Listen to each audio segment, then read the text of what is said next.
Hey folks, how's it going? This is DJ with the Rebel School Garage, and we're going to work on the 2000 Yamaha Virago 250, xv250, V-Star 250, whatever you want to call it. And I did the slide mod, the needle mod, and the spring mod, where you cut the spring to, I guess, let it flow a little faster. And the slide, you drill a hole in the bottom of it, and the needle, you just put a washer on it. I'm going to leave the washer because I have an aftermarket intake and exhaust, so I'm going to leave the washer for that mid-range. But I'm going to put the new spring. I bought a new spring and a new slide. This is actually a whole carburetor rebuild kit, but it was only 19 bucks, whereas the slide alone was like $80 if you bought just it. So I just bought the whole kit off eBay and dealt with it that way. So yeah, we're going to go ahead and just, I'm going to start the bike now so you can see how it runs with the modifications. And then I'm going to replace just the spring and we'll see how it runs. And then I'll replace the diaphragm and see how it runs. And then we'll replace both of them and see how it runs. So it's going to be a little bit of work, but it's not hard because you can get to the top of the carburetor very easily. You just remove two little bolts and drop the fuel pump. So, alright, let's get to it.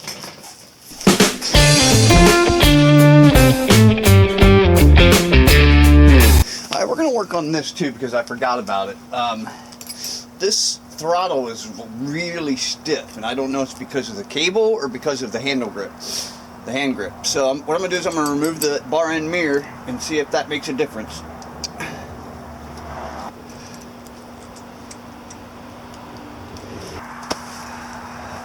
Let's try to make the cable as free-flowing as possible.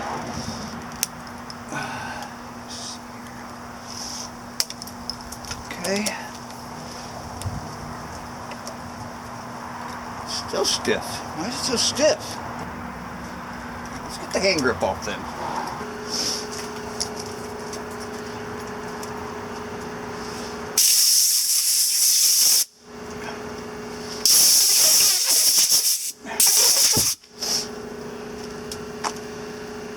Okay. There, we got the whole thing off. And no, that had nothing to do with it. So let's keep going and find out what is actually stopping this throttle. Next, let's remove this.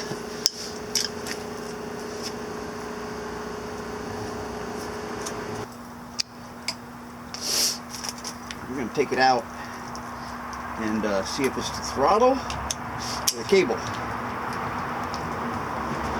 It's the throttle, look at that. Okay. Yep, it's the throttle itself.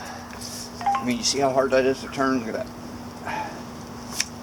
So, we are going to clean this up and see if we can't make that work a little better. We're going to use some simple green just to, I mean, I put some lube on this, but it must have just, I don't know, it didn't like it. So we're going to use some simple green and clean that off.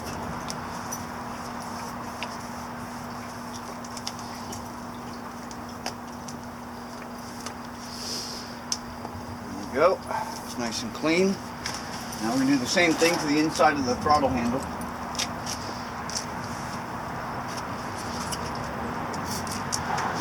Basically, we're just spraying some simple green in it.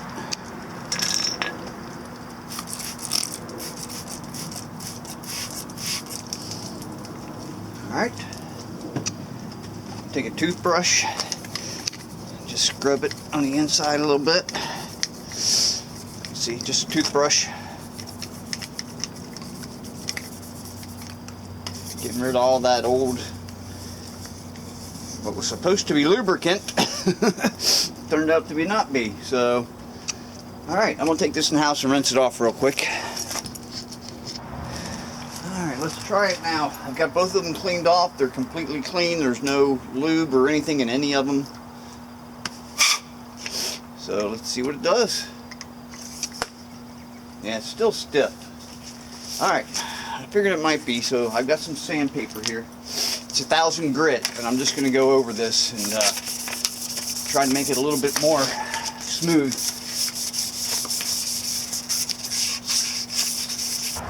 we got this all sanded down. The paint was just way too thick on this handlebar and it was causing the throttle to stick. So I got it sanded down, and now you can see it moves freely, spins on its own. What I'm going to do is I'm just going to spray this lube in on the inside of the throttle, and then just slide it on.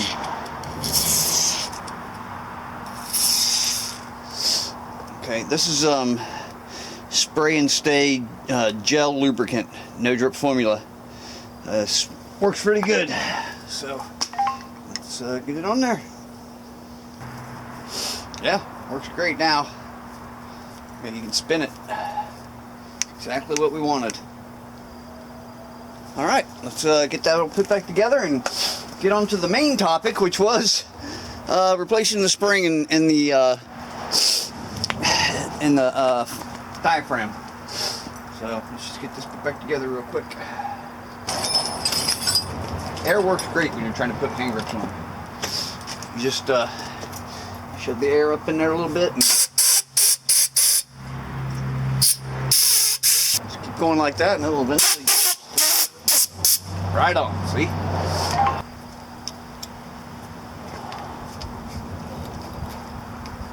There we go. We are back to normal. Now, let's get to work on the carburetor. Alright, I'm going to start the bike up and let you hear what it does to kind of get an idea of what I'm talking about.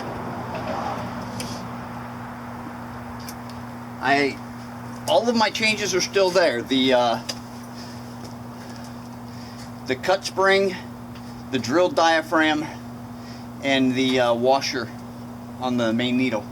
They're all still there. So let's start this up and see how it goes.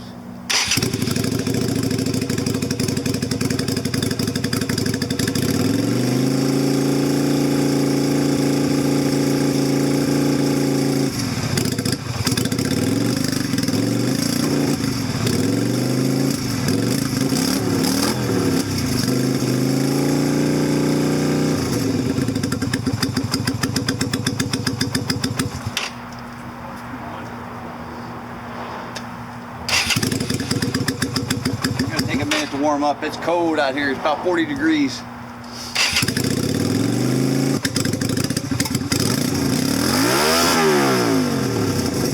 Hear that? It takes forever to get back down to idle.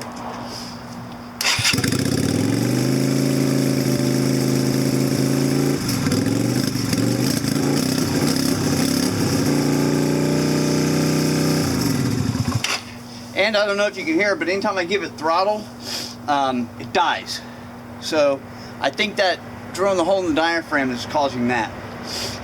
So let's replace the spring first, and just the spring, and see if that makes any difference. Let's remove just the spring and replace it, and we'll see how it does. Quick and easy. It's just 4 bolts, unless you lose one. And lose it.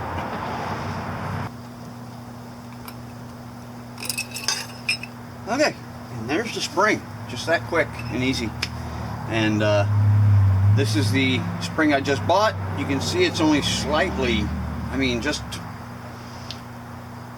a 1/4 of an inch to a 1/2 inch longer, but this is the one I cut off. So let's throw it to the side and put the new one in.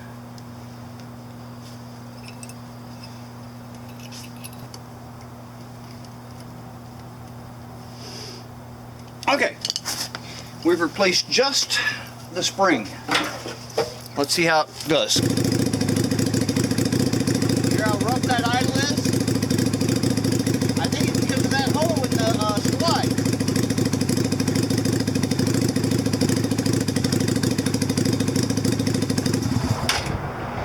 Alright, we're going to let it sit in idle for a bit and get warmed up. That way we can get a better idea of what's going on. Because you really can't tell a lot when it's cold. So let's let it warm up and then we'll come back. We've been letting it sit here and idle for a bit. So let's see how it acts. Right now it has just the new spring in it. So let's see what it does. The idle needs to be up a little bit. It's been sitting out here warm enough, so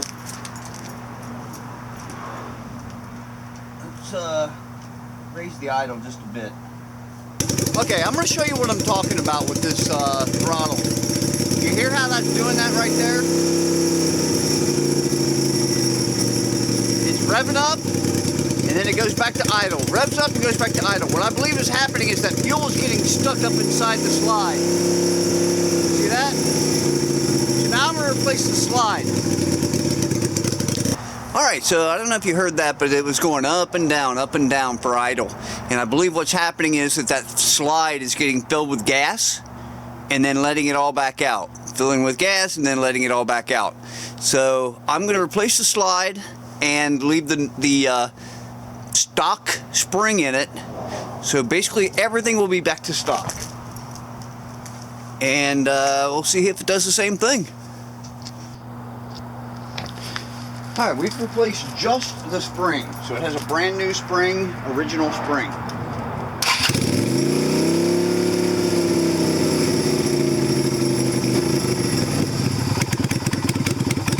Now watch how it idles. I'm not even touching it.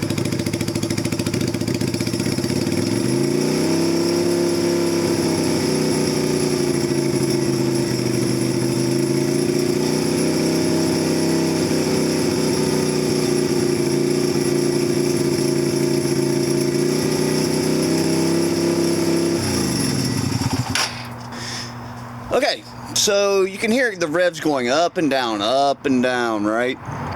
So what I believe is happening is because of that hole that I put in the slide, that gas is getting up inside of there and filling that up, and then once it gets full, it revs up and pulls it all out and revs the bike up, and then it goes back to normal, and then it fills up again and then revs the bike up. So what I'm going to do now is I'm going to put the new slide in, and then put the cut spring in. So we're back to the only thing changed is the slide itself. Okay, so let's get that going. We want the cut spring. We're going to use the cut spring. So we're using this one. Okay, we're back together. Let's see how. So the only thing that's different now, so now we have a cut spring, but the diaphragm is brand new. So we're still working on just the cut spring. It's the only difference from stock right now is a cut spring. Let's see how it does.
There we go. Okay. Now we're going to adjust the air fuel mixture screw in the idle a little bit. If you notice though, it never did the up and down revving. So my advice, do not put that hole in your diaphragm and in your slide. I mean. Just don't do it. The spring, who knows? Maybe it helped, maybe it didn't. I can't tell the difference. But I would not do it for the diaphragm, the slide. So there, to me that's done. Luckily I did the test for you, so you don't have to. Apparently it's working for other people, but my, Virago doesn't like it, so I'm not going to do it. I'm going to adjust the air fuel mixture in the idle a little bit and get it back to normal, and then I'm going to try it with the new spring so that it's basically back to stock. So we'll come back in a minute. Okay, we're to the point now where we've got the modified spring in, but a stock slide and diaphragm. So no hole drilled, and watch how good the bike idles now.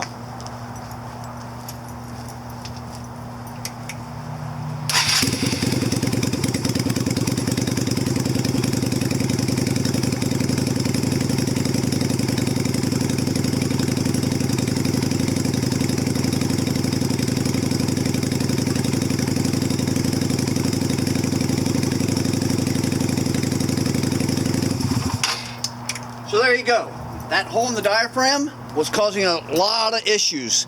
The spring, I don't know. I couldn't tell a difference between the cut spring and the original spring. So right now it's got the cut spring in it. Let's play with it a little bit and see how it runs, and then we'll replace it with the stock spring.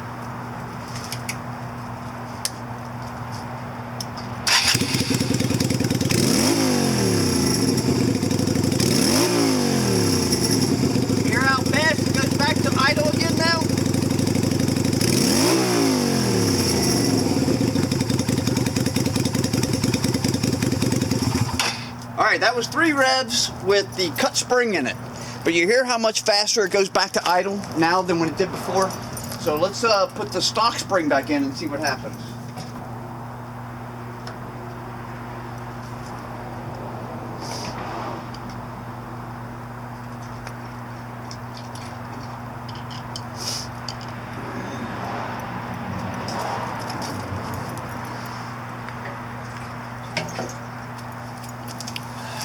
Okay, so now we're back to original. The only thing that's different on the carb itself is the air cleaner, the exhaust, and I rejetted it, and that's about it. So we should be okay. We should be back to normal now.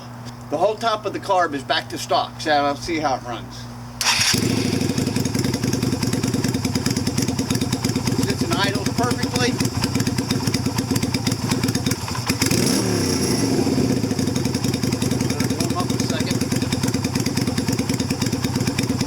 Cold out here.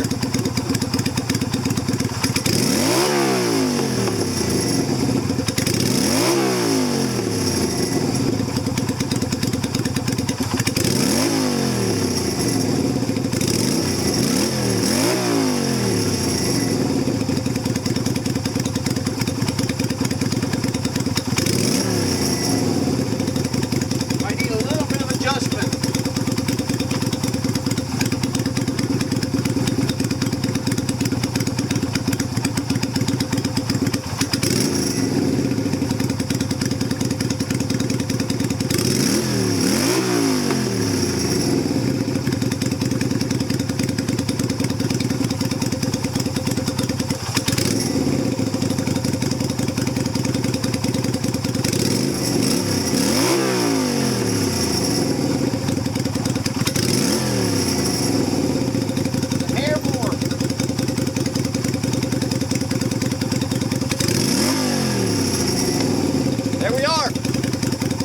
Back to stock, running perfectly. So I do not recommend the slide, hole, or the cut spring. I think it works perfect just the way it is.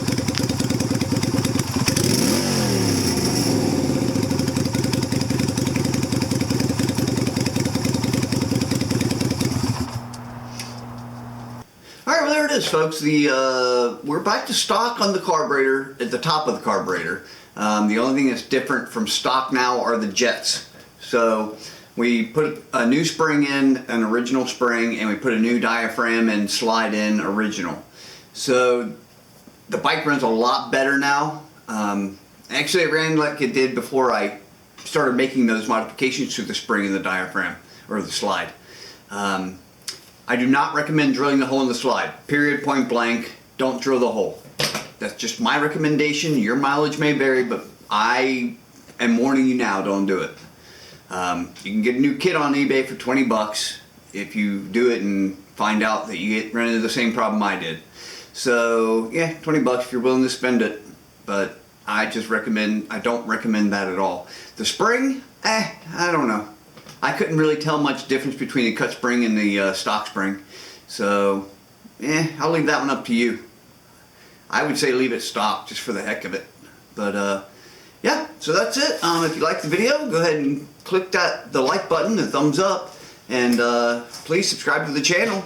And if you want to see more videos like this, hit the bell button. You'll get notified every time I put one out. So, alright, I'm going to let you all go there. Have a good one.